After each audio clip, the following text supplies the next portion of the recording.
Hey friends, welcome back to the channel. कैसे हैं आप सब लोग। मैं अपना व्लॉग अभी स्टार्ट कर रही हूँ इवनिंग में, और इससे पहले मॉर्निंग में जो मेरा व्लॉग गया था वो आप सब लोगों ने देखा ही होगा। तो मैंने उसमें बताया था कि 2-3 दिन बाद आज बहुत ही अच्छी खिली खिली धूप निकली थी, तो मैंने सारे कपड़े बाहर सूखने के लिए डाले थे। और आज सारे कपड़े ना बहुत ही अच्छे से सूख गए हैं, जो पिछले 2 दिन से नहीं सूख पा रहे थे। तो आज धूप निकली ही नहीं थी, इवन बहुत तेज धूप भी थी। और अब बहुत ही दिनों बाद ऐसी धूप देखने को मिली थी। धूप तो इससे पहले निकली थी, लेकिन बहुत ज़्यादा तेज नहीं थी। तो आज की जो धूप थी ना, उससे मेरा तो ये फायदा हुआ कि मेरे सारे कपड़े सूख गए। और आज मैंने मॉर्निंग का अपना जो भी काम था, आज मैंने धूप में बैठ के ही किया था। सुबह में मैंने बनाया था हरे प्याज की सब्जी, वो वाला ब्लॉग भी आपने देखा होगा। तो ये उसी का इवनिंग में मैं पार्ट आपसे शेयर कर रही हूँ। तो अभी मेरा सारा काम हो गया था, हमने खाना वगैरह खा के हम लोग आराम कर रहे थे। तो अभी हो गया है शाम का टाइम, और मैं आ गई थी अपनी बालकनी में। तो मैंने सोचा कि फटाफट से सारे कपड़े मैं फोल्ड कर लेती हूँ, क्योंकि अगर क्या होता है ना, थोड़ा सा कपड़े बाहर ज़्यादा देर तक रह जाते हैं तो आजकल ओस पड़ने लगती है, और कपड़े ना फिर ऐसे सीले सीले से हो जाते हैं। तो वैसे ही इतनी मुश्किल से मैंने सुखाए हैं। तो मैंने फटाफट से यहाँ पे सारे कपड़े उतार लिए, और अब मैं यहीं पर इसको फोल्ड कर लूँगी। क्योंकि ये भी एक काम रहता है, कपड़े को धोने के बाद इनको फोल्ड करके अच्छे से रखने का। उसके बाद फिर प्रेस का काम है, वो मैं बाद में करूँगी। तो प्रेस तो मैं ऐसे सारे कपड़ों पर नहीं करती हूँ। जो घर में पहनने के हैं, प्रीशू के हैं, उनपे तो ज़्यादातर प्रेस होती नहीं है। तो जो बाहर के कपड़े हैं, जो हमें बाहर पहनने होते हैं, ज़्यादातर उसी पे ही प्रेस होती है। तो यहाँ पर देखिए, फटाफट ये सारा काम खत्म करने के बाद मुझे अभी छोटा मोटा जो काम है, जैसे शाम की मुझे चाय बनानी है, और अभी जो रात का डिनर है वो भी मुझे बनाना है। तो आज मैं उसमें बनाऊंगी सरसों का साग। तो उसकी जो रेसिपी है, बिल्कुल पंजाबी स्टाइल सरसों का साग आप कैसे बना सकते हैं, और बहुत ही शॉर्ट वे में, मतलब उसमें ज़्यादा मेहनत और झंझट करने की ज़रूरत नहीं है, और बहुत ही टेस्टी साग बन के तैयार होता है। तो वो मैं मेरे व्लॉग पे आप इसको डिटेल में देख सकते हैं। और लेकिन आप उसका शॉर्ट वीडियो, उसकी क्विक रेसिपी मैं अपने शॉर्ट्स में लगा दूंगी, तो आप वहां से भी चेक कर सकते हैं। फिलहाल यहाँ पर देखिए, मैंने सारे कपड़े फोल्ड कर लिए थे, और जैसे मैं बता रही थी ना कि कपड़े यहाँ पे आज मैंने सुखाए थे, क्योंकि बहुत दिनों बाद सूखे थे। तो यहाँ पर क्या है कि मेरी बालकनी में ना, सुबह मैंने अपने लास्ट ब्लॉग में बताया था कि 11 बजे ही सुबह धूप आ जाती है, और शाम तक रहती है 5 बजे तक। तो अभी 5 साढ़े 5 का ही टाइम था, और धूप ऑलमोस्ट जा चुकी थी मेरी बालकनी से। तो इसीलिए मैंने सोचा कि ये काम कर लेती हूँ, फिर अब मैं अंदर जाऊंगी तो फिर उसके बाद बाहर का सारा काम निपटा लेती हूँ। और फिर अभी ना आजकल जल्दी अंधेरा भी हो जाता है। तो इसीलिए यहाँ पर और कपड़े सुखाने की ना मेरे यहाँ पर कोई भी ऐसी प्रॉब्लम नहीं है। बहुत ज़्यादा धूप रहती है, काफ़ी सारा स्पेस है, तो मुझे वैसी कोई प्रॉब्लम नहीं है। आराम से मेरे सारे कपड़े यहाँ सूख जाते हैं। इवन मैं सारा काम ही अपना बालकनी में करती हूँ, सर्दियों में तो खासकर। जैसे आपने देखा होगा कि आज तो मैं पूरा दिन ही बालकनी में ही मैंने सारा काम किया है। मैं कपड़े वगैरह भी बालकनी में ही धोती हूँ। तो अभी फिलहाल देखिए, ये है साग सरसों का, जो कि मैंने आज दोपहर में बालकनी में ही अपने अच्छे से बैठ के साफ किया, फिर उसको वहीं पे धोया। अभी मैं इसको कट करके नहीं बनाऊंगी, मैं इसको अभी डायरेक्ट बनाती हूँ। तो यहाँ पर मैं सारा का सारा साग इसमें अभी डाल दूंगी कुकर में। और इसमें मैंने लिया था सरसों, पालक, मेथी, बथुआ। तो आप सरसों और पालक की क्वांटिटी अच्छी क्वांटिटी में ले सकते हैं, लेकिन आप मेथी थोड़ा कम लीजिएगा, और उसके बाद आप बथुआ भी थोड़ा कम ही लें। लेकिन मेथी थोड़ा कम होनी चाहिए मेरे हिसाब से, क्योंकि उसमें थोड़ा कसैलापन होता है। लेकिन सरसों का तो साग मेन है, तो सरसों और पालक आप अच्छी खासी क्वांटिटी में ले सकते हैं। या फिर आजकल तो जहाँ से आप लाते हैं साग, अगर आप कहीं भी मार्केट से या लोकल मार्केट से लाते हैं, तो वहाँ पर जो सब्जी वाले भैया होते हैं ना, वो अपने आप ही क्वांटिटी सेट करके देते हैं। 1 kg 2 kg ऐसे भी आप ले सकते हैं। तो हमारे यहाँ पे ये मैं 1 kg लेके आती हूँ, और हम 2 लोगों के लिए 1 kg मतलब परफेक्ट है। इवन हम इसको 2 टाइम भी खा लेते हैं, क्योंकि ये काफ़ी ज़्यादा क्वांटिटी में बनता है। तो यहाँ पर ये 1 kg का रेशो है जो मैं आपको बता रही थी। तो यहाँ पर अभी मुझे साग में डालना था अदरक और हरी मिर्च। तो वो मैं अभी लेके आई हूँ, और बीच में मेरा एक कॉल आ गया था। तो यहाँ पर अभी देखिए, मैंने ना अभी जो साग में 1 गिलास पानी डाला है। आप क्वांटिटी पानी तो खैर 1 गिलास आधा गिलास जो भी आप डालना चाहे, बस आपको साग को उबालना है। तो यहाँ पर मैं 9 से 10 हरी मिर्च लेके आई थी, क्योंकि जो साग है ना, थोड़ा सा चटपटा ही अच्छा लगता है खाने में। फीका फीका वो बिल्कुल आपको टेस्ट नहीं आएगा। तो यहाँ पर मैंने क्या किया है, हरी मिर्च मैं साग के साथ ही उबाल लेती हूँ। लेकिन जो इसका बेस्ट तरीका ये भी हो सकता है कि आप हरी मिर्च, अदरक और लहसुन का पेस्ट बना के आप साग में बाद में भी डाल सकते हैं। लेकिन मैं क्या करती हूँ कि मिर्च को साथ में ही उबाल लेती हूँ। और इवन आज तो मैं अदरक भी साथ में ही 1 इंच अदरक का टुकड़ा छोटे-छोटे टुकड़ों में मैं अभी इसको भी साथ में ही उबाल लूँगी। तो ये पंजाबी स्टाइल जो साग होता है वो बनाने का एकदम ऑथेंटिक तरीका है, लेकिन थोड़े से मतलब जो जल्दी बन जाए उस वे में मैं आपको बता रही हूँ।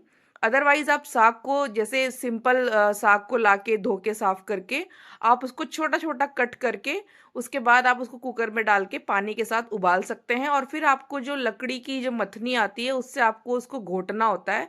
जब तक वो एकदम अच्छे से मतलब दरदरे फॉर्म में एक पेस्ट के रूप में ना आ जाए, तब तक आपको उसको घोटना होता है, जिसको लकड़ी के घोटना से आपको घोटना होता है साग को, वो लकड़ी का होता है। ठीक है? तो यहाँ पर अभी क्या हुआ कि मैंने उस प्रोसेस को स्किप कर दिया है। क्योंकि मुझे ये साग मिक्सी में चलाना था। हालाँकि टेस्ट वो हाथ वाले में भी अच्छा आता है, लेकिन ऐसा नहीं है कि आप मिक्सी में अगर साग बनाओगे तो वो बिल्कुल अच्छा नहीं लगेगा। तो यहाँ पर 2 स्टेप मैं एक्स्ट्रा बढ़ गई हूँ आगे। इससे क्या हुआ कि मेरे को जो साग का काटने का प्रोसेस था वो मैंने बीच में स्किप कर दिया है। तो यहाँ पर मुझे साग काटना नहीं पड़ा, फटाफट से मैंने इसको उबाल लिया। मतलब ये आधे घंटे में सारा काम हो गया था कि फटाफट से मैंने साफ़ किया, वॉश किया और मैंने फटाफट से उसको कुकर में चढ़ा दिया। तो इसमें ज़्यादा सीटी लगाने की भी ज़रूरत नहीं है, 1 से 2 सीटी ही सफिशिएंट है। और आजकल जो साग है ना बहुत ही ताज़ा आ रहा है, तो उसमें 1 सीटी भी आप लगा लेंगे तो इनफ है। मैंने यहाँ पर 2 सीटियाँ लगाई थी और ये बहुत ही अच्छे से गल गया था। हल्का-सा मैं ठंडा कर लूँगी। अगर आपको नॉर्मल वे में बनाना है तो आपको जो मैंने अभी कुकर से साग बाहर निकाल लिया है उसको ठंडा करने के लिए, क्योंकि मुझे मिक्सी में हल्का-सा इसको चलाना है। तो आप क्या कर सकते हैं, उसी टाइम पे कुकर की मतलब जो सीटी है उसको जब गैस निकल जाए पूरी, तो जब उसमें 2 लग जाएँ उसके बाद उसकी जो गैस अपने आप से रिमूव होने देना, उसको आपको गैस नहीं निकालना है। उसके बाद आप उसमें उसी में ही कुकर के अंदर ही आप जिस भी बर्तन में बना रहे हैं, आजकल लोग टोकनी में बनाते हैं, कढ़ाई में भी बना लेते हैं, तो आपको उसी में ही इसको फिर मथना है। तो यहाँ पर मैंने वो मथने वाला स्टेप मैंने नहीं किया है, तो मैंने यहाँ पर ना इसको काटा था, ना ही मैं इसको मथूँगी, तो मैं डायरेक्ट 2 स्टेप मतलब आगे का आपको बता रही हूँ। तो यहाँ पर हमारा टाइम भी बचा और टेस्ट में कोई भी डिफ़रेंस नहीं है। बस यहाँ मैंने मिक्सी में चलाया है, वहाँ पे आप उसको मैनुअली हाथ से चलाएँगे, तो ये इसमें डिफ़रेंस है। और मैं ना बिल्कुल भी आपको ना जब मिक्सी में चलाना है तो इसको मैं आपको बता देती हूँ कि बिल्कुल भी पेस्ट नहीं बनाना है, एकदम आपको प्योरे नहीं बनानी है, आपको इसको दरदरा ही रखना है। तो उसकी भी एक टिप है कि मैं क्या करती हूँ कि जितना भी ये साग है 2-3 बार मैं इसको हल्का-हल्का सा चला लूँगी। लेकिन जब मैंने जो इसमें हरी मिर्च और अदरक का यूज़ किया है, क्योंकि अगर मैं इसको वैसे मैनुअली बनाती तो मुझे अदरक और हरी मिर्च वैसे भी इसको पीसना ही पड़ता। तो मैंने क्या किया कि साथ में ही इसको भी उबाल लिया, उसका यही रीज़न था साथ में उबालने का। तो यहाँ पर अब मैं क्या करूँगी कि हरी मिर्च और अदरक जब मैं इसको पीसूँगी तो लास्ट वाले उसमें पीसूँगी। और उससे क्या होगा, इसकी मतलब बहुत ही फाइन पेस्ट बना लूँगी, ताकि ये पूरा जो साग है वो पूरा ही मुझे पेस्ट ना करना पड़े। अदरवाइज़ अगर बीच-बीच में मैं सब में थोड़े-थोड़े मिर्च हर उसमें लूँगी तो फिर मुझे सबका ही अच्छे से पीसना पड़ेगा। तो मैंने अभी सारी हरी मिर्च और अदरक अलग कर दिया है और बिल्कुल हल्का सिर्फ़ 1-1 2 सेकंड के लिए मैंने इसको चलाया है। अभी मैं आपको दिखाती हूँ कि आपको इसकी कंसिस्टेंसी कैसी रखनी है। तो यहाँ पर मैंने बहुत ही दरदरा फ़ॉर्म इसका रखा है, बिल्कुल भी आपको पतला प्योरे या बहुत टाइम तक इसको नहीं चलाना है। तो आपको लगेगा ही नहीं कि ये मिक्सी में मैंने पीसा है, एकदम आपको वो हाथ से जो मैनुअली हम लोग घोटते हैं साग को, आपको वही वाली फीलिंग आएगी। तो आप देख सकते हैं मैं सारा अदरक और हरी मिर्च एकदम मैंने अलग कर दिया था, क्योंकि मुझे इसको अच्छे से पेस्ट बनाना है। और मैं अगर सारे साग में मिला देती जैसे कि मैंने बताया, तो पूरा साग ही एकदम चटनी की तरह बन जाता, तो वो खाने में बिल्कुल भी अच्छा नहीं लगता। इसलिए मैंने हरी मिर्च और अदरक जो है वो सबसे लास्ट में ही मैं उसको चलाऊँगी मिक्सी में। तो यहाँ पर ये वाला स्टेप मेरा अभी कंप्लीट हो जाएगा थोड़ी देर बाद। उसके बाद जो सारा टाइम लगता है ना, वो साग को अच्छे से पकाने में लगता है। तो यहाँ पर देखिए मैं आपको दिखा रही हूँ, थोड़ा पास से दिखा देती हूँ। ये इस तरह से एकदम दरदरा मैंने पीसा है, बिल्कुल भी मतलब ऐसा नहीं है कि बहुत ज़्यादा मैंने इसकी चटनी बना दी है। और जिस पानी में मैंने ये साग को उबाला था ना, वो पानी मैंने थोड़ा-सा फेंक दिया था और थोड़ा-सा मैंने रख लिया था, क्योंकि बाकी चीज़ों का उसमें फ्लेवर था। लेकिन थोड़ी मेथी का उसमें कसैलापन ज़्यादा ही रहता है। तो मैंने क्या किया कि थोड़ा-सा पानी बचाया और थोड़ा-सा मैंने फेंक दिया। वो आप चाहे तो सारा भी रख सकते हैं, उसमें कोई प्रॉब्लम नहीं है। बट मैंने सोचा कि थोड़ा-सा उसमें ज़्यादा ही कसैलापन आता है थोड़ा-सा, क्योंकि मेथी उसमें उबली हुई होती है, इसीलिए मैंने थोड़ा-सा पानी अभी हटा दिया है। तो बाकी जो पानी था कुकर में वो मैंने रहने दिया और उसी में ही ये प्योरे बना के मैं डाल रही हूँ। और सारी चीज़ इसमें अभी मैंने मिक्स कर ही दी है, तो बस खाली मुझे इसको पकाना है और लास्ट में मतलब 2-3 मिनट पकेगा, उसके बाद में मैं इसमें डाल दूँगी आलन। तो या तो आप उसमें बेसन का भी कुछ लोग डालते हैं, लेकिन मेनली जो इसमें डलता है वो मक्के के आटा जो होता है, उसको आपको कितनी क्वांटिटी में डालना है ये बता देती हूँ। अगर आपको 1 केजी आप साग ले रहे हैं, तो उसमें आपको अराउंड जो 1 रोटी छोटी चपाती जो बनती है ना, उसके जितना आपको आटा लेना है, मक्के का आटा। इन केस अगर मक्के का आटा नहीं है, तो आप गेहूँ का आटा भी डाल सकते हैं, क्योंकि मैंने गेहूँ का आटा भी यूज़ करके देखा है, कोई भी डिफ़रेंस मुझे नहीं लगा। थोड़े मक्के के आटे में टेस्ट थोड़ा अच्छा लगता है, नो डाउट, लेकिन कोई ज़्यादा मतलब डिफ़रेंस नहीं है। बिल्कुल ऐसा आप कोई खाएगा अगर तो बता ही नहीं पाएगा कि इसमें आपने मक्के का आटा आलन में डाला है कि गेहूँ का डाला है। और वो क्यों डालते हैं, ताकि जो ये हरी पत्तेदार जो सब्जियां हैं, जो हम अभी बना रहे हैं साग, तो इसका जो बकबकापन होता है ना, ये जो इसका अपना ही खुद का एक फ्लेवर सा होता है, तो वो ज़्यादा पता ना चले। और जो एक इसका जो मतलब मैं कैसे समझाऊं कि उसका जो एक फ्लेवर को थोड़ा सा डोमिनेट करने के लिए ना हम इसमें आलन डालते हैं। तो हमारे यहाँ पे तो साग ऐसे ही बनता है, क्योंकि ये मैं पंजाबी स्टाइल साग बना रही हूँ। पंजाब और इवन यूपी के भी कुछ हिस्से में ऐसे ही साग बनाया जाता है। तो कुछ लोग होते हैं जो आलन नहीं डालते हैं, तो वो मैंने कभी खाया नहीं है, तो वो मैं बता नहीं सकती। लेकिन हाँ, ये साग बनाने का एकदम ऑथेंटिक तरीका है, जैसे पंजाब में बनता है बिल्कुल। सरसों का साग, मक्के की रोटी आपने बहुत ही सुना होगा, जो पंजाब का एक बहुत ही फेवरेट फूड है वहाँ का। तो ये बिल्कुल सेम वैसे ही मैं साग बना रही हूँ। बस वहां पर चूल्हे पे बनता है, यहाँ पर मैं गैस पे बना रही हूँ। बट आप यकीन मानिए, खाने में ये बहुत ही ज्यादा टेस्टी होता है, कोई भी डिफरेंस नहीं होता है। तो आप एक बार ऐसे जरूर बना के खाइएगा। और अभी मैं क्या कर रही हूँ ना, यहाँ पर जैसे कि मैंने बताया था पहले ही कि मैंने थोड़ा सा पानी जिसमें मैंने साग उबाला था वो थोड़ा सा रखा था। अभी आप अपने अकॉर्डिंग आपको कितना पानी डालना है आप देख सकते हैं। तो मैंने यहाँ पर 1.5 से 2 गिलास के आसपास पानी डाला था, क्योंकि ये साग अभी पकेगा 20 से 25 मिनट।